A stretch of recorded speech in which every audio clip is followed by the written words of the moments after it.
Assalomu alaykum qadrli yurtdoshlar, sog'misiz, omonmisizlar? Bugun Daryoning bo'yina kelaverishdagi, Xanqa ko'prik kelaverishdagi yo'llarimiz, xudo xolasa biz bir video murojaat bilan chiqib edik. Ya'ni ijtimoiy tarmoqlarda 2 soat, 3 soat turdi. Şutobu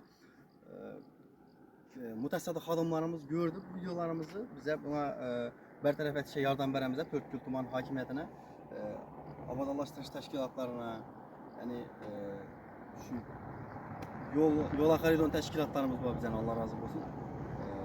Yamasını aytdık. Hazır şu yollarını yamap çıktı yani. Görgənmisən nə qədər?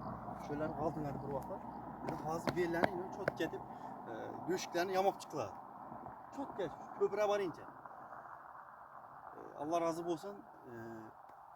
Kollarımız köksümüzdə rəhmət sizlərə, şu təşkilatlarımızı bizəni görüb, bizəni güzatıb barğan təşkilatlarımıza rəhmət.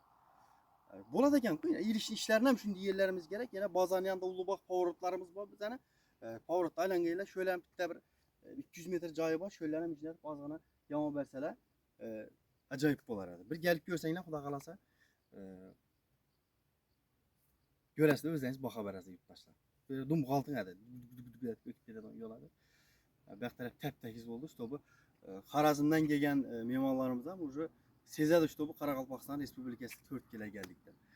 Allah razı olsun, şu video müracaatlarımız az bolsam işte bu bertaraf bolup tuttu yurtdaşlar. Biz yani şahsi menfaat için video çıkarmamız yurtdaşlar. İşte bu lekin bunu mutasaddi teşkilatlarımız gördü. Çok oldu. Gelip özlerinizden baka versengler болады. Yine yazda köp yurtdaşlarımız bir yerlere ötüp bir saçı pişirmeye, dere boyuna bir damalaşa ötedi. Dam alışsız olarak başladı. Xuda xolasa özünüz baxa verəsizlər deyə ümidləmiz yurtdaşlar. Mütəsəddid təşkilatlarına əlbəttə rəhmət etib qoyacağım, To'rtko'l tuman hakimiyyətinə rəhmət sizlərə kətdə. Şu ilişdəki yollarla bir görüb ötüşlərinizi sorab qalar. Yəni Banisada ötkəndən keyin Şarap Rəşidovə girəverişdə Anxarlı mahalləsinə girədi.